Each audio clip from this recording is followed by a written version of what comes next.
Hello, everyone. Welcome to Morning Listeners.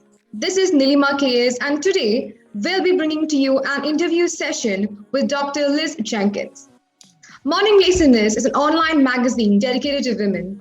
It showcases various articles, personal life stories, interview sessions on different matters concerning women. And today I'll be leading the conversation on a notable topic divorce.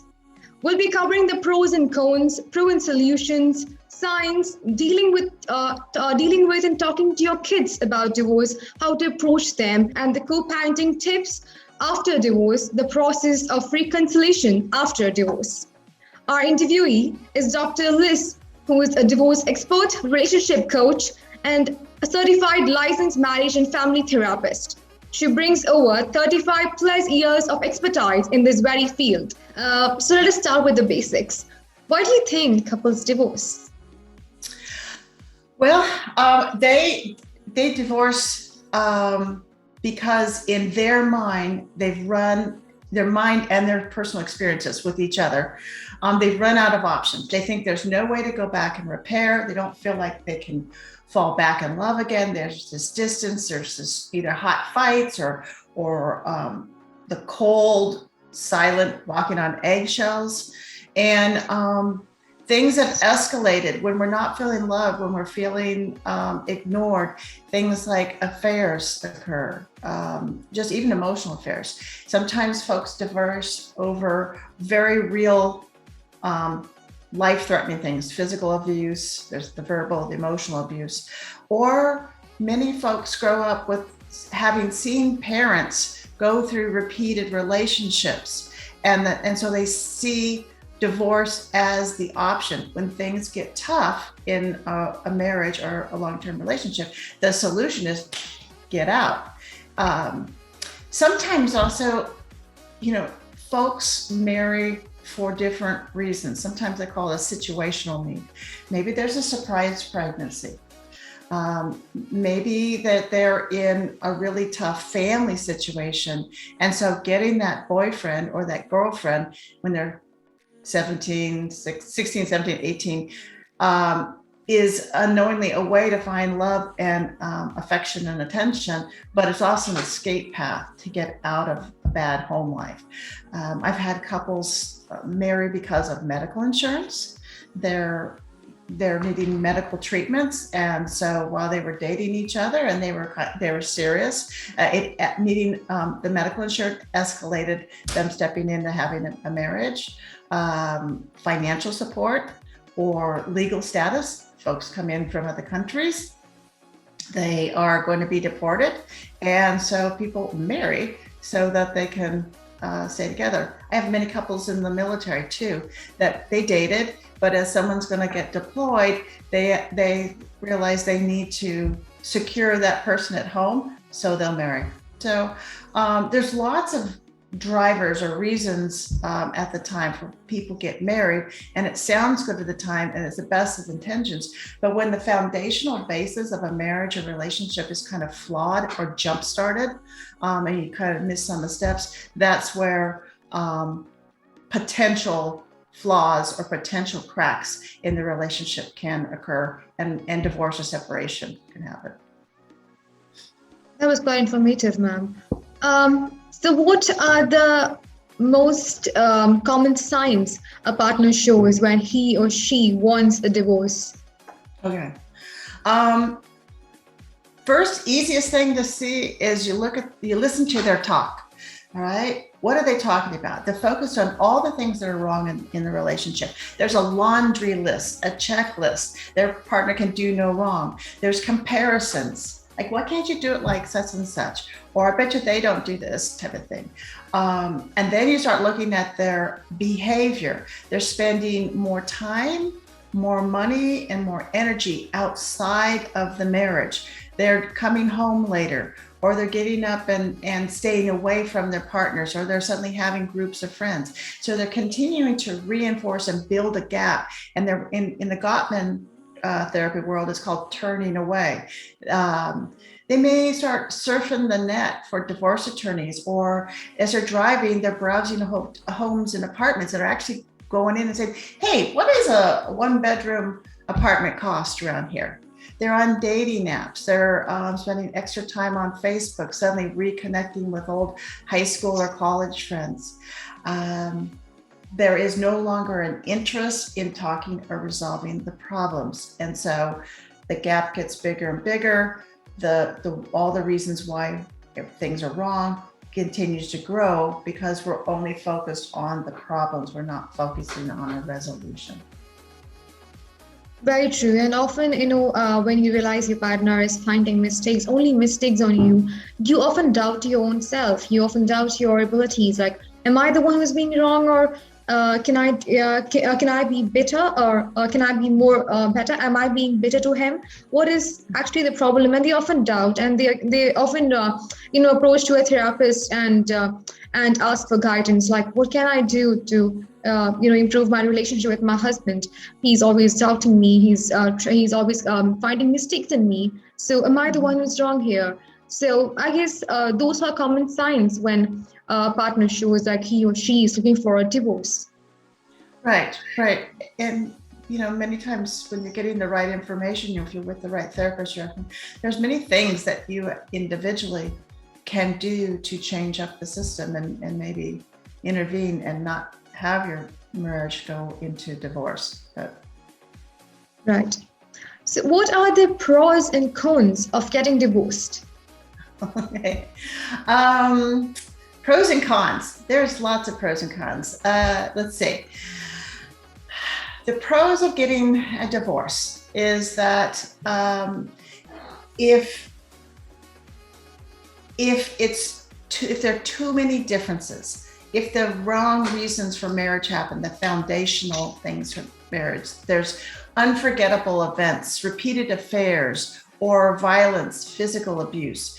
Sometimes people stick with their spouse or their partner through multiple addictions or multiple episodes and relapses. And it gets to a certain point where it's not healthy for the non-addicted person to stay in that relationship. They cannot save that other person. And in the process of sticking around too long, they're bringing the kids down or subjecting everyone to that addiction.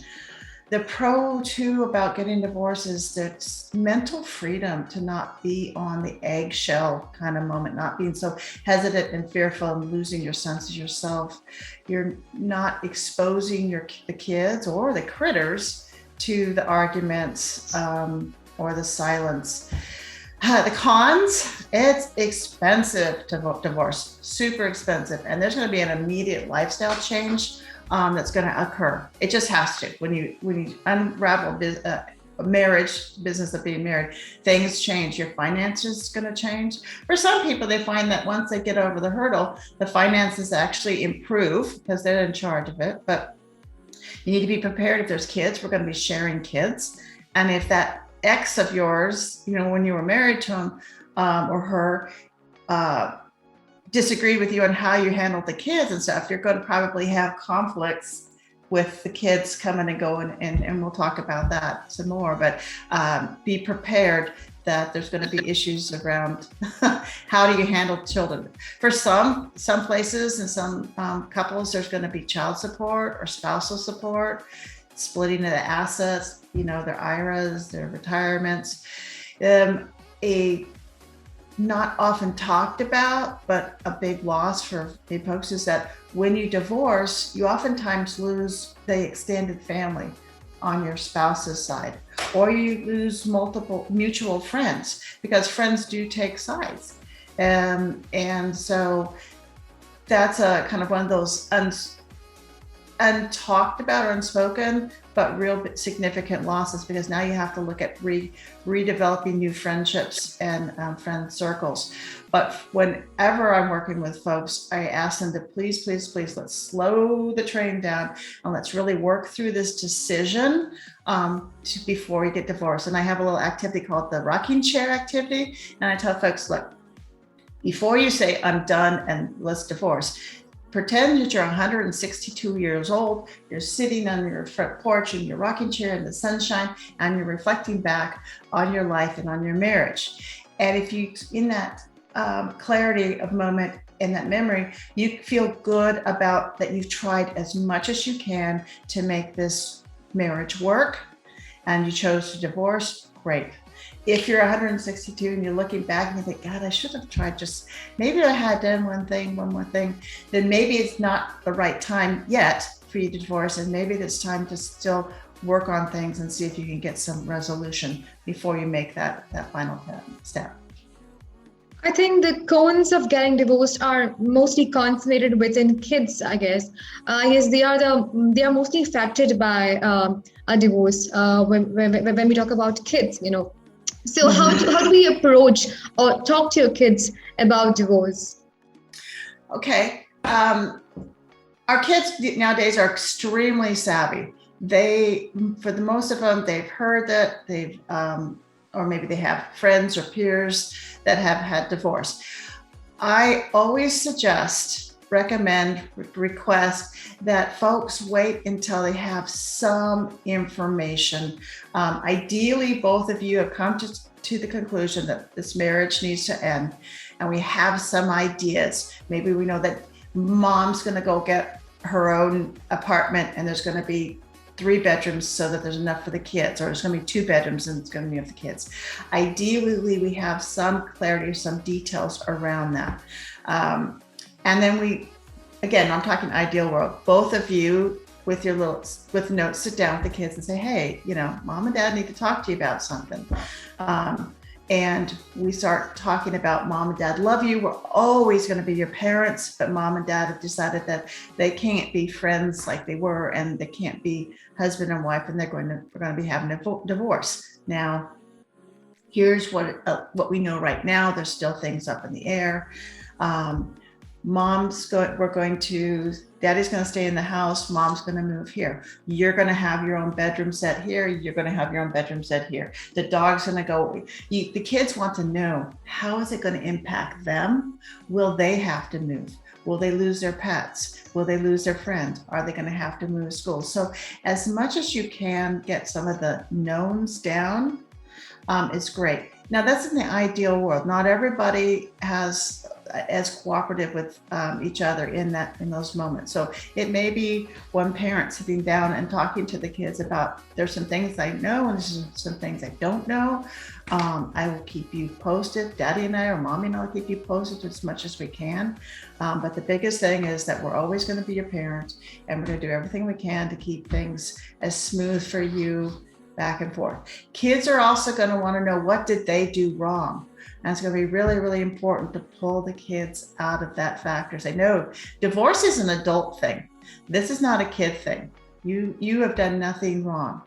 Mommy and daddy just know that we love each other, but we no longer want to be in the same room. Or mom and dad like each other, but we realize we want more or something. And it is age appropriate. This is not the time to tell the kids that you found mom or dad on the internet with sexting, or that they're addicted to porn or anything like that. That's adult stuff. Okay, that stays silent. Yes, and when you were talking about like how to approach kids with regards to divorce, I had a personal example. One of my closest friend, her parents got divorced when she was 6 years old. And till date, she's staying with her mother. So I came to know about this quite recently, and I was quite shocked because I had no idea. I think it was the first time I'm hearing about this. So it was something new to me, in fact. So I asked her, do you visit your dad or not? And then she says, no, I do visit my dad every weekends. I spend my weekends with my dad, and I spend my winter break with my dad and my summer break with my mom. So I asked her, do you miss your dad? And then she says, yes, of course I do miss my dad, but then now I think it's much better than they were before. Thing was, when she was so small, they got divorced, right? So she had still seen their fightings and all. So she had known what was the problem. It was quite open to her, in fact. So now she finds it much better than it was before. So yeah. Sure. So and it sounds like her folks did a really good job about realizing early enough and then sharing her or having her have access to each parent without any kind of guilt or pulling the strings and things. So that they did an awesome job. Yes. Parents get really creative. I have this one couple where they divorced and they got a community home kind of thing that they did, or apartment. And so there's a parent that stays in the house with the kids during the week, and then the next week they swap off, and that parent goes and stays at the apartment. It's almost like an Airbnb that they share between the two of them, and their job, they have to clean it, tidy it. It keeps pretty neutral, but that allows the kids to stay in the home. They don't bounce between the homes, the parents do. And it's working out right now. They anticipate as they get further past the divorce that they probably will change up the housing, but we're trying to minimize the impact and disruption to the kids as much as possible. So I think that mode is, and I think that mode is much convenient than the latter because, if your kids have school and all, it would be like inconvenient for them to shift from one home to another home. So it'd be better if the parents do the shifting thing. Yeah. It's like you guys couldn't get along, so the adults have to adjust it. Very true. So separation versus divorce, which do you think is a better option? They both have their place in relationships depending on the couple. Separation, it does teach you how you're going to live alone. Okay, so it's a little bit, sometimes people call it like training wheels. It says, let us see what it's going to be like if we really went the full step. How it is to live alone, testing out what it would look like and get a glimpse into, is this what I want? Have I really moved that far away from my marriage that I want to be completely on my own? And this is what it's going to be like single parenting many times if there's kids. The thing is that when folks separate, it tends to accelerate the couple growing apart. If they are not actively working together through coaching or counseling, if they aren't focused on dating or still coming in and hanging out with families, then they pretty much kind of go their separate ways. They get into the actively dating, actively kind of experiencing freedom, and that tends to accelerate the break and the divide. And so if you're going to separate, I tell folks, use it as a time to test out, is this what we really want? Do I really want to be on my own? Do the work still. See if you guys can, with not living under the same roof, if you can come together and work on the issues that were creating the fights, creating the pressure. And if you can't, and you're not interested in redating each other or learning more about each other, then you probably will expect to quickly ease into making the decision to divorce. Divorce really makes sense if there's a lot of if there's physical violence, if there's safety issues, kid safety, if there's addictions that just aren't getting better, and the person isn't willing, the person that maybe is doing the hitting or the screaming or is addicted isn't willing to work on and get better, then it really is time to make that tough decision, but saving yourself, saving the kids from the further conflicts. Like you said, your friend that's 6 years old already knew what her parents were fighting, and they were pretty bad and pretty scary. Right. Do you believe in the myth that states divorce comes with a social stigma? What are your thoughts on this? You know what? There has been an inner shame that many people carry, that somehow they aren't good enough, or they did something wrong. So there's becoming less and less of a social stigma that divorce is bad. There's less consequences. People used to be shunned. You would be the third wheel. You would be not invited or kind of X out of maybe couples groups because, oh wow, Liz is divorced now. She's going to be hitting on my husband. She can't, I don't want her to come along with us. So there was more of that fear and predatory stuff. I think people have worked through that, and really now starting to see that divorce actually can be a healthy process. And so more and more people are letting go of that shame that they've done something wrong and stepping into it's actually maybe a healthy decision, and it's a success that we ended this conflict and ended this this frustrating marriage and stepped out and became better people on our own. No, I think it really does depend on also how the divorce came about. If there is a divorce because of porn or affairs or addictions, there tends to be more of a negative, obviously, but there's negative social stigma around the person that showed up with the affair or the addictions, and more the person that got out, and more like, oh, thank goodness, and are you okay? And you poor thing. So how the driving factors underneath, if it is something that is more what we call shameful, there tends to be more of a, I would say, stigma around that. Probably. Right. And I think the major evils of social stigma arises from the way the society interprets, this divorce, this so-called concept called legal separation. And many take it in a very negative way, whereas many take it in a positive way. So it differs, and the way they approach things also differ. Yes. Now, how do you ensure a successful co-parenting after a divorce? Oh, okay. After the divorce? Yes. Okay. So co-parenting takes planning, and it takes two people showing up, ideally, with our primary goal is what is best for the kids. And so we're going to have two different ideas of what's best for the kids typically. And so write them all down.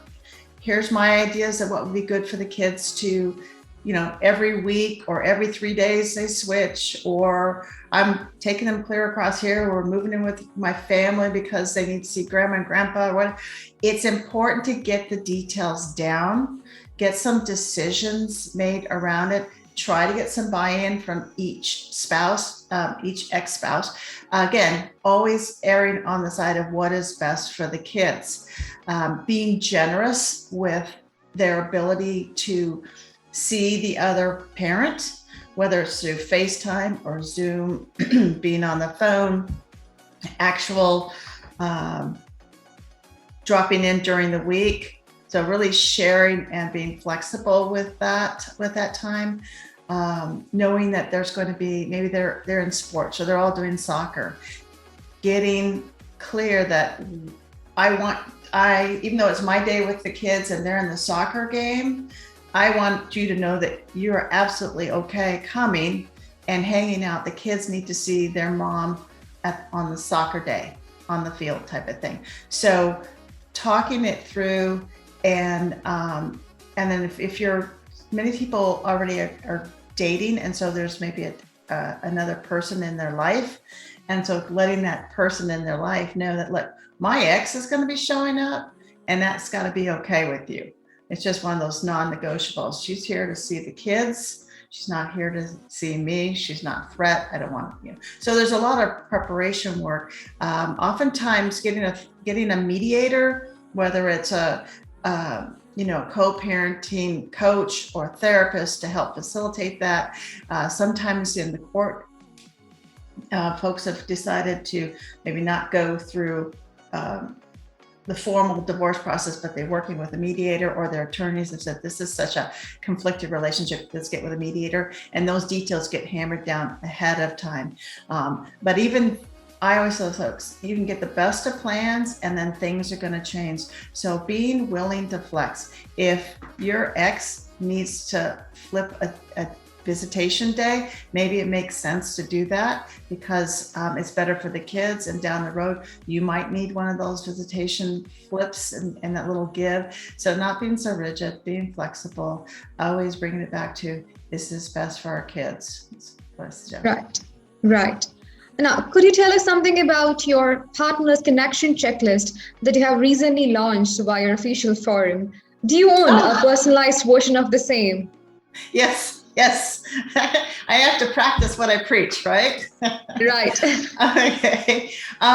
My partner connection checklist is really designed to help prevent some of these things like separations, like divorces, the gaps that happen. And what that does is that we're busy people, right? And we've got a lot going on. And in any particular day, in the business world, we have day timers, we have calendars, we have meeting pop-up reminders. But in the personal world, many people just rely on like, I love them and I'm going to let them know that I'm going to do it. So and it doesn't happen, right? And that's what I found is even with the pandemic, because we were spending even more time around each other, folks were overlooking their spouses and their partners because they're just walking past them. I'm in a Zoom meeting and I got to go out of the Zoom meeting. I need to refill my coffee and Zoom back. And I don't even say hi or stop or give them a check in. How are you doing?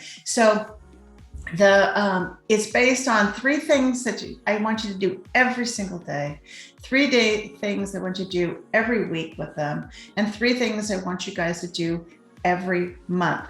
And it helps you stay focused on your priorities. You can customize it and how you want to show up and let them know that you love them, that you're connected with them. It helps you on a weekly basis plan and be deliberate or intentional about maybe a date or maybe sitting down and having a nice chat or getting away for a little bit. And then on a monthly basis, it also helps you do some of the big ticket things. Like, let's just kind of have a state of the union. Where are we? You know, have we ever resolved that fight we had at the beginning of the month? No. Or have we discussed about what's coming up, like with the holidays, what's coming up next? And so it really forces that roundtable connection. And I have to tell people, put it on your phone. You know, you can customize, add to it, change it up. Maybe you are tired of the things that I'm suggesting and you guys have come up with something great. I love it. It becomes even more personalized. Right. So lastly, could you tell us what according to you does the world requires the most? What does the world needs the most? We need accurate information. All right. We need to understand the normalcy of these life stresses. We need to understand that even good stressors can pull on a relationship. Understanding that conflict is normal and it's necessary. I get so many people like, will we fight? Is that normal? Well, we don't fight. Is that normal? Okay, it's all on a continuum. But the key is like, how is it handled? How do you guys handle hurt feelings? How do you handle conflicts? Do they get out of control, or do you shut down and stay silent and it gets swept under the rug and you move forward? So how it's handled is really, really important. And so folks need to seek out skill building, seek out practicing with an expert, practicing the right way to have tough topics.